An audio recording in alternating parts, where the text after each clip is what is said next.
കേരള ബ്ലാസ്റ്റേഴ്സിന്റെ ചരിത്രത്തിലെ ഏറ്റവും വേദനാജനകമായ ഒരു അധ്യായത്തിലൂടെയാണ് നാം ഇന്ന് കടന്നുപോകുന്നത്.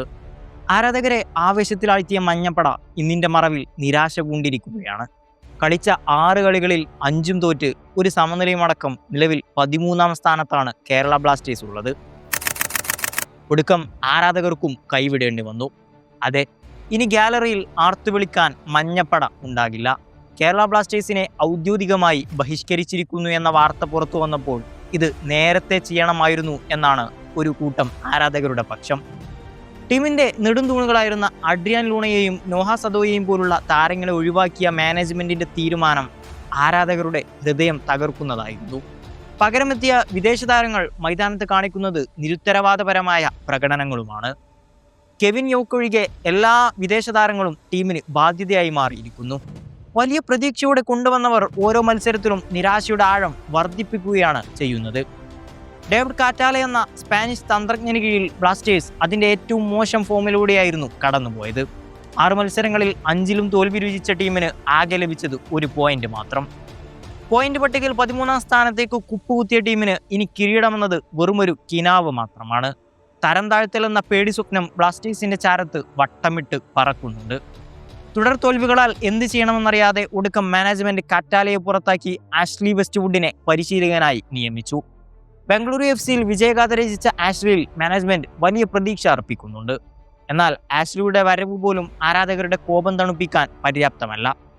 വരാനിരിക്കുന്ന മാറ്റങ്ങളെക്കാൾ തങ്ങൾ അനുഭവിച്ച അവഗണനക്കാണ് മഞ്ഞപ്പട ഇപ്പോൾ മുൻഗണന നൽകുന്നത്. സ്റ്റേഡിയത്തിൽ ഇനി മഞ്ഞപ്പടയുടെ ബാനറുകളൊന്നും തന്നെ ഉണ്ടാവില്ല. സമ്മർദ്ദഘട്ടങ്ങളിൽ ബ്ലാസ്റ്റേഴ്സിന് കരുത്തു നൽകിയ ആരാധക കൂട്ടങ്ങളും ഉണ്ടാകില്ല. മഞ്ഞപ്പട പിൻവാങ്ങിയതോടെ കൊച്ചിയിലെ മൈതാനം ഒരു ശവപ്പറമ്പിന് തുല്യമായി മാറുമെന്നതിൽ യാതൊരു തർക്കവുമില്ല. പണവും സമയവും അധ്വാനവും മാറ്റി നിർത്തി ടീമിന് പിന്നാലെ നടന്നവർക്ക് മാനേജ്മെന്റ് നൽകിയ മറുപടി അശ്രദ്ധയായിരുന്നു. ആ നിരാശയാണ് ഗാലറികളെ ശൂന്യമാക്കാൻ ഇന്നവരെ പ്രേരിപ്പിക്കുന്നത്. ആരാധകർ ഇടഞ്ഞു നിൽക്കുന്നത് ടീമിന് സാമ്പത്തികമായും മാനസികമായും വലിയ തിരിച്ചടി തന്നെയാണ്. കാണികളുടെ ആവേശമില്ലാതെ കളിക്കളത്തിൽ അത്ഭുതങ്ങൾ പ്രവർത്തിക്കുക അസാധ്യം തന്നെയാണ്. മാനേജ്മെന്റ് പലതവണ ചർച്ചകൾക്ക് മുതിർന്നുവെങ്കിലും പ്രകടനത്തിൽ മാറ്റമില്ലാതെ വിട്ടുവീഴ്ചയ്ക്കില്ലെന്ന് മഞ്ഞപ്പട പ്രഖ്യാപിച്ചു കഴിഞ്ഞു. വാക്കുകളിലല്ല, പ്രവൃത്തിയിലാണ് ഇനി കാര്യമെന്ന് അവർ ഉറപ്പിച്ചു. ആഷ്ലി വെസ്റ്റ്വുഡ് എന്ന അനുഭവസമ്പന്നനായ പരിശീലകന് മുന്നിലുള്ളത് വലിയൊരു വെല്ലുവിളിയാണ്. തകർന്നടിഞ്ഞ ഒരു സംഘത്തെ അദ്ദേഹം എങ്ങനെ പുനർനിർമ്മിക്കുമെന്ന് കണ്ടുതന്നെ അറിയണം. നിലവിലെ ടീം കരുത്ത് പരിശോധിച്ചാൽ ആഷ്ലിക്ക് പോലും വലിയ മാറ്റം വരുത്താൻ സാധിക്കുമോ എന്ന് സംശയമാണ്. പരാജയപ്പെട്ട വിദേശ താരങ്ങളെ വെച്ച് വിജയം കൊയ്യുക എന്നത് ഹിമാലയൻ ടാസ്ക് തന്നെയാണ്. ജയിച്ചില്ലെങ്കിലും മൈതാനത്ത് പോരാട്ടവീര്യം കാണിക്കണമെന്ന ലളിതമായ ആഗ്രഹം പോലും നിറവേറ്റാൻ താരങ്ങൾക്ക് കഴിയുന്നില്ല. കൊച്ചിയിലെ ഹോം മത്സരങ്ങൾ ഇനി ഒഴിഞ്ഞ ഗാലറികൾക്ക് മുന്നിലാകുമെന്നത് ബ്ലാസ്റ്റേഴ്സിന്റെ ചരിത്രത്തിലെ ഏറ്റവും വലിയ നാണക്കേടാണ്. പിന്തുണയില്ലാതെ കളത്തിലിറങ്ങേണ്ടി വരുന്നത് താരങ്ങളുടെ ആത്മവിശ്വാസം തകർക്കും. ഈ സീസൺ അവസാനിക്കുമ്പോഴേക്കും ബ്ലാസ്റ്റേഴ്സ് എന്ന ക്ലബിന്റെ അസ്തിത്വം തന്നെ ചോദ്യം ചെയ്യപ്പെടുമെന്ന രീതിയിലാണ് കാര്യങ്ങൾ നീങ്ങുന്നത്. ആരാധകർ മൈതാനത്തേക്ക് തിരികെ വരണമെങ്കിൽ ബ്ലാസ്റ്റേഴ്സ് അതിന്റെ ആത്മാവ് വീണ്ടെടുക്കണം. വിരഹത്തിന്റെ ഈ കാലഘട്ടം ക്ലബിന് നൽകുന്ന പാഠം വലുതാണ്. ആരാധകരെ മറന്നുള്ള കളി ബ്ലാസ്റ്റേഴ്സിന് മുന്നോട്ട് കൊണ്ടുപോകാൻ ആവില്ല.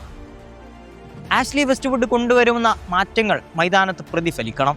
ഓരോ പാസിലും ഓരോ ഗോളിലും ആ പഴയ വീര്യം തിരികെ വരണമെന്ന് ആരാധകർ ആഗ്രഹിക്കുന്നു. എന്നാൽ ടീം മാനേജ്മെന്റ് ഇപ്പോഴും അന്ധത നടിച്ച് മുന്നോട്ട് പോവുകയാണ്. ആരാധകരുടെ വികാരം മനസ്സിലാക്കാതെയുള്ള ഓരോ നീക്കവും വിനാശകരമായിരിക്കും. കെവിൻ യോക്കിനെ പോലുള്ള ചുരുക്കം ചിലരുടെ പരിശ്രമം കൊണ്ട് മാത്രം ഈ കപ്പൽ മുങ്ങാതെ നിൽക്കില്ല. എല്ലാവരും ഒരുപോലെ അധ്വാനിക്കേണ്ട സമയം അതിക്രമിച്ചു കഴിഞ്ഞു. ബഹിഷ്കരണമെന്നത് വെറുമൊരു സമരമല്ല, അതൊരു അതിജീവനത്തിന്റെ ശബ്ദമാണ്. ബ്ലാസ്റ്റേഴ്സ് എന്ന വികാരം മരിക്കാതിരിക്കാൻ ആരാധകർ സ്വീകരിച്ച കടുത്ത മാർഗം. ആർത്തിരമ്പിയ ഗാലറികൾ ഇനി അത് ശൂന്യതയിലാണ്.